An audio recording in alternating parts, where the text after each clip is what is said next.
तो चलिए आज इस विषय की गहराई में उतरते हैं। हमारे पास चरक संहिता से एक बहुत ही खास आयुर्वेदिक अध्याय है, रक्तपित्त निदान। जी ये अध्याय शरीर से खून बहने वाले विकारों के बारे में है ना? बिल्कुल। और ये समझना जरूरी है कि ये सिर्फ कभी कभार नाक से खून बहने या छोटी मोटी चोटों के बारे में नहीं है। आज की हमारी ये जो गहन चर्चा है वो इस बात पे है कि आयुर्वेद कैसे हमारे आहार, हमारी जीवन शैली और शरीर की जो मूल ऊर्जाएं हैं यानी दोष, उनको इन स्थितियों से जोड़ता है। अच्छा। हमारा लक्ष्य ये समझना है कि इन विकारों के पीछे का क्यों क्या है, सिर्फ क्या नहीं। ठीक है, तो चलिए बिल्कुल शुरुआत से शुरू करते हैं। जब आयुर्वेद रक्तपित्त कहता है तो शरीर के अंदर असल में मतलब क्या चल रहा होता है? ये प्रक्रिया शुरू कैसे होती है? देखिए, आयुर्वेद में हर चीज की जड़ दोष है। इस मामले में जो मुख्य खिलाड़ी है वो है पित्त दोष। पित्त दोष। जी, आप पित्त को शरीर की अग्नि या हीट इंजन की तरह समझ सकते हैं, जो हमारे पाचन और मेटाबॉलिज्म को नियंत्रित करता है। अच्छा, तो जैसे गाड़ी का इंजन ज्यादा चलने पर गर्म हो जाता है, वैसे ही शरीर का पित्त इंजन भी मतलब ओवरहीट हो सकता है। बिल्कुल बिल्कुल सही, आपने बहुत अच्छी एनालॉजी दी है। जब ये पित्त बहुत ज्यादा बढ़ जाता है, मतलब इंजन ओवरहीट हो जाता है, तो ये हमारे रक्त धातु यानी ब्लड टिश्यू के संपर्क में आता है और उसे कह सकते हैं उबालने या खराब करने लगता है। ग्रंथ में तो यहाँ तक कहा गया है कि ये बढ़ा हुआ पित्त रक्त को अपनी गंध और अपना रंग तक दे देता है। और फिर शरीर उस खराब खून को बाहर निकालने की कोशिश करता है, जिससे ब्लीडिंग होती है। एकदम सही। जब इस दूषित रक्त की मात्रा बहुत ज्यादा हो जाती है तो ये यकृत यानी लिवर और प्लीहा यानी स्प्लीन से निकलने वाले चैनलों को, जिन्हें स्रोतस कहते हैं, उनको जाम कर देता है। और शरीर का नेचुरल रिस्पॉन्स होता है, इस जहरीले पदार्थ को बाहर निकालो। और इसी कोशिश में शरीर के अलग अलग द्वारों से रक्तस्राव शुरू चल जाता है। वाह, तो अब हम कारणों पर आ रहे हैं। मुझे हमेशा ये जानने में दिलचस्पी रहती है कि ये प्राचीन ग्रंथ आज की हमारी कौन सी आदतों को खतरनाक मानते थे। हाँ, क्या खाने पीने की कोई खास लिस्ट है जिससे ये इंजन ओवरहीट होता है? हाँ, और सूची काफी दिलचस्प और कुछ जगहों पर हैरान करने वाली भी है। कारणों को दो मुख्य भागों में बांटा गया है। एक तो आहार यानी खानपान, ठीक है। और दूसरा विहार यानी जीवन शैली। आहार की बात करें तो सूची में कुछ अनाज हैं जैसे जौ और कोदो बाजरा, लेकिन उनका अत्यधिक सेवन। एक मिनट, जौ? मैंने तो हमेशा सुना है कि जौ बहुत स्वास्थ्यवर्धक होता है, खासकर गर्मियों में। होता है, लेकिन देखिए आयुर्वेद में हर चीज मात्रा और संदर्भ पर निर्भर करती है। अत्यधिक सेवन किसी भी चीज का नुकसानदेह हो सकता है। सही बात है। और क्या क्या है? इसके अलावा गर्म और तीखी चीजें हैं, जैसे उड़द दाल, कुल्थी और क्षार यानी एल्कली वाली चीजें। और हाँ, खट्टी चीजों पर बहुत जोर है, खासकर दही, छाछ और कांजी। दही? ये तो चौंकाने वाली बात है। हम तो इसे रोज खाते हैं ये सोचकर कि ये पेट के लिए अच्छा है। हाँ, और यहीं विरुद्ध आहार यानी असंगत भोजन का सिद्धांत सामने आता है। अच्छा। ये सिर्फ एक चीज खाने के बारे में नहीं है, बल्कि चीजों को गलत तरीके से मिलाने के बारे में है, जैसे दूध के साथ खट्टे पदार्थ या मछली खाना। ये कॉम्बिनेशन शरीर की अग्नि को गड़बड़ा देते हैं। सूची में सुअर, भैंस, मछली जैसे कुछ मांस और मूली, सरसों, लहसुन जैसी सब्जियां भी शामिल हैं। और पेय पदार्थों के बारे में कुछ? हाँ, सुरा और सौवीर जैसे किण्वित पेय यानी फर्मेंटेड ड्रिंक्स। तो इसका मतलब ये है कि अगर किसी ने एक दिन बहुत ज्यादा मसालेदार खाना खा लिया तो उसे ये समस्या हो जाएगी, या ये सालों की आदतों का नतीजा है? ये एक बहुत अच्छा सवाल है।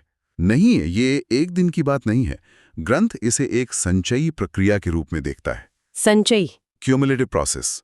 आप इसे एक गिलास की तरह समझिए, जिसमें आप सालों से बूंद बूंद करके गर्म पानी डाल रहे हैं। एक दिन वो छलक जाता है। ये रातों रात होने वाली चीज नहीं है। समझ गई। तो ये सारी खाने पीने की चीजें शरीर में गर्मी बढ़ा रही हैं। मुझे लगता है कि हमारी जीवन शैली में भी ऐसी आदतें होंगी जो यही काम करती हैं। आपने बिल्कुल सही पकड़ा। ग्रंथ में विहार यानी लाइफस्टाइल पर भी उतना ही जोर है। जैसे कि? मुख्य रूप से दो चीजें बताई गई हैं। एक तो अत्यधिक व्यायाम और दूसरा बहुत ज्यादा धूप में रहना। दोनों ही गतिविधियां शरीर में पित्त को स्वाभाविक रूप से बढ़ाती हैं। ये बहुत तर्कसंगत लगता है। अब ग्रंथ में निदान और पूर्वानुमान के बारे में कुछ बहुत ही दिलचस्प बातें कही गई हैं। ऐसा लगता है कि वे सिर्फ लक्षणों को नहीं देख रहे थे, बल्कि इस बात पर भी ध्यान दे रहे थे कि रक्तस्राव कहाँ से हो रहा है। बिल्कुल, ये इस अध्याय के सबसे परिष्कृत हिस्सों में से एक हैं। उन्होंने रक्तस्राव के मार्ग के आधार पर रोग को 3 श्रेणियों में बांटा। 3 श्रेणियों में? जी, पहली है ऊर्ध्व मार्ग, यानी शरीर के ऊपरी द्वारों से रक्तस्राव। ये तब होता है जब बढ़े हुए पित्त के साथ कफ दोष भी मिल जाता है। ऊपरी द्वार मतलब कान, नाक? हाँ, कान, नाक, आंख और नी से खून बहना। और इस स्थिति के बारे में उनका क्या कहना था? ठीक हो सकती है? इसे साध्य माना गया है, यानी इलाज के योग्य। क्यूरेबल। अच्छा। और इसका एक स्पष्ट कारण भी दिया गया है। इसका इलाज विरेचन यानी पर्गेशन थेरेपी से होता है, जो शरीर से अतिरिक्त पित्त को बाहर निकालने का सबसे सीधा और कारगर तरीका है। साथ ही इस स्थिति के लिए मीठे रस वाली बहुत सी औषधियां उपलब्ध हैं जो उपचार में मदद करती हैं। अच्छा, तो अगर ब्लीडिंग शरीर के ऊपरी हिस्सों से हो रही है तो उसे ठीक किया जा सकता है। यह तर्क मुझे सोचने पर मजबूर करता है कि अगर ब्लीडिंग निचले हिस्सों से हो तो क्या स्थिति उलट जाती है? बिल्कुल, यही दूसरा मार्ग है, अधोमार्ग, यानी शरीर के निचले द्वारों से रक्तस्राव, जैसे मूत्र मार्ग या मलाशय से। और ये क्यों होता है? ये तब होता है जब पित्त के साथ वात दोष मिल जाता है। इस स्थिति को याप्य कहा गया है। याप्य? तो साध्य और याप्य में क्या फर्क है? क्या याप्य का मतलब है कि ये डायबिटीज या हाई ब्लड प्रेशर जैसी स्थिति है? बहुत अच्छा तरीका है इसे समझने का। जिसे आप दवाओं और परहेज से कंट्रोल में रखते हैं, पर वो हमेशा आपके साथ रहती है। एकदम सही। साध्य मतलब सर्दी जुकाम, जो इलाज से पूरी तरह चला जाता है। याप्य मतलब पैलिएबल या मैनेजेबल, जिसे आप मैनेज करते हैं, पर जड़ से खत्म करना लगभग नामुमकिन होता है। और इसका भी कोई कारण होगा? हाँ, इसका भी एक कारण है। अधोमार्ग का उपचार वमन यानी एमेसिस थेरेपी से बताया गया है, जो वात और पित्त दोनों को शांत करने के लिए सबसे अच्छा उपाय नहीं माना जाता, और इसके लिए औषधियां भी कम है।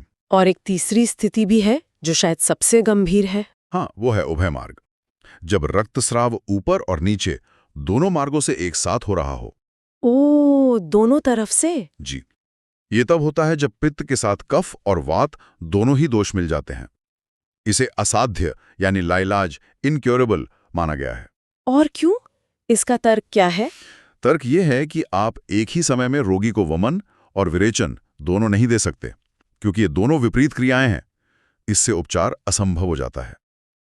ये तो कमाल का विश्लेषण है।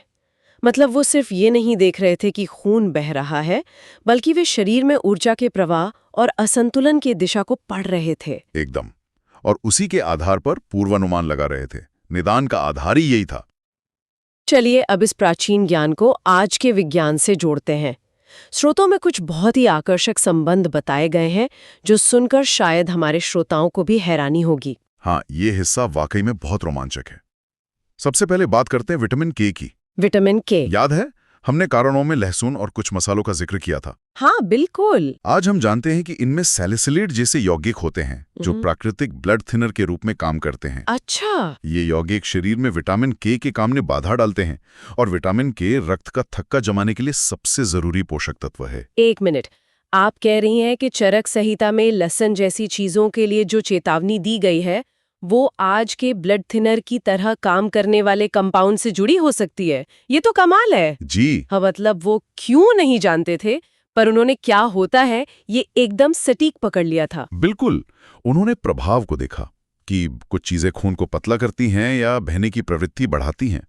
आज हम उसे सैलिसिलेट और विटामिन के इंटरैक्शन के रूप में जानते हैं। ये अनुभवजन्य विज्ञान, एम्पिरिकल साइंस का एक बेहतरीन उदाहरण है। और भी कोई उदाहरण है? हाँ, मछली को भी एक कारण बताया गया है। आज दुनिया जानती है कि मछली ओमेगा 3 फैटी एसिड का सबसे बड़ा स्रोत है। ओमेगा 3 दिल के लिए बहुत अच्छा है। हाँ। लेकिन इसकी एक खासियत ये भी है कि ये खून को पतला करता है। अच्छा, तो इसका भी वही असर है? हाँ, अगर कोई इसका बहुत ज्यादा सेवन करता है तो रक्तस्राव का खतरा बढ़ सकता है। ओके। और तीसरा उदाहरण है शराब।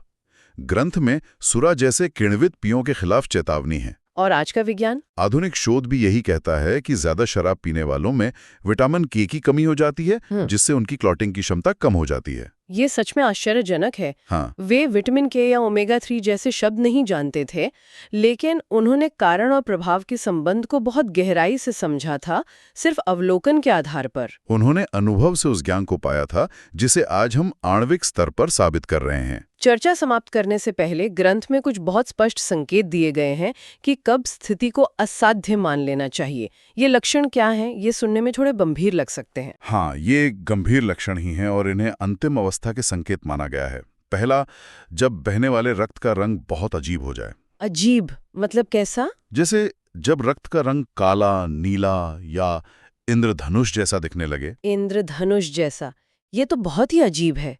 सुनने में काव्यात्मक लगता है, अगर ये इतना भयानक न होता। हाँ, ये एक बहुत गंभीर संकेत माना जाता है जो शायद रक्त के घटकों के पूरी तरह से टूट जाने को दर्शाता है। और दूसरा लक्षण है जब रक्त इतना गाढ़ा और चिपचिपा हो कि कपड़ों पर ऐसा दाग छोड़े जो धोने पर भी न जाए। तीसरा, जब रक्त में बहुत ज्यादा दुर्गंध हो, जैसे सड़े हुए मांस की। और चौथा, जब रोगी शारीरिक रूप से बहुत ज्यादा कमजोर और क्षीण हो गया हो, यानी उसके बल और मांस का पूरी तरह से क्षय हो गया हो। और एक मनोवैज्ञानिक लक्षण का भी जिक्र है जो मुझे सबसे ज्यादा परेशान करने वाला लगा। हाँ, और वो शायद सबसे अनोखा है। ग्रंथ करता है कि जब रोगी को दुनिया लाल दिखने लगे, आसमान, पेड़, इंसान, सब कुछ लाल, तो समझ लीजिए कि स्थिति हाथ से निकल चुकी है। सब कुछ लाल दिखना, ये तो मतलब। हाँ, ये किसी साइकोलॉजिकल थ्रिलर फिल्म जैसा लगता है। बिल्कुल, इसका मतलब शायद ये है कि ये बीमारी सिर्फ शरीर पे नहीं बल्कि दिमाग और चेतना पर भी पूरी तरह हावी हो चुकी थी। ये संभवतः मस्तिष्क पर पड़ने वाले गंभीर प्रभाव या दृष्टि संबंधी विकृतियों का संकेत है, जो बताता है कि शरीर का हर सिस्टम अब फेल हो रहा है। तो आज हमने प्राचीन आहार सूचियों से लेकर विटामिन के की आधुनिक अवधारणाओं तक की एक अविश्वसनीय यात्रा की। इस पूरी चर्चा से जो मुख्य बात निकल कर आ रही है वो ये लगती है कि आयुर्वेद रक्त पित्त को एक अचानक होने वाली घटना के रूप में नहीं देखता। नहीं, बिल्कुल नहीं। बल्कि इसे लंबे समय तक चले आ रहे आहार और जीवन शैली के असंतुलन का अंतिम परिणाम मानता है, जो शरीर की गर्मी को धीरे धीरे चुपचाप बढ़ाता रहता है। बिल्कुल सही। इसीलिए पूरा जोर रोकथाम पर है, उन कारणों से बचकर जो इस स्थिति को जन्म देते हैं। और ये मुझे सोचने पर मजबूर करता है। हम उन चीजों की बात कर रहे हैं जिन्हें हम अपनी आदतों से नियंत्रित कर सकते हैं, लेकिन उन स्थितियों का क्या जिन्हें हम नियंत्रित नहीं कर सकते, जो हमें विरासत में मिलती हैं? आयुर्वेद ने इस बारे में क्या सोचा? यह एक बहुत गहरा सवाल है और यह हमें आज के अंतिम विचार की ओर ले जाता है। जी। ग्रंथ में उल्लेख है कि वंशानुगत विकारों को आयुर्वेद में बीज दोष की अवधारणा से समझाया गया है।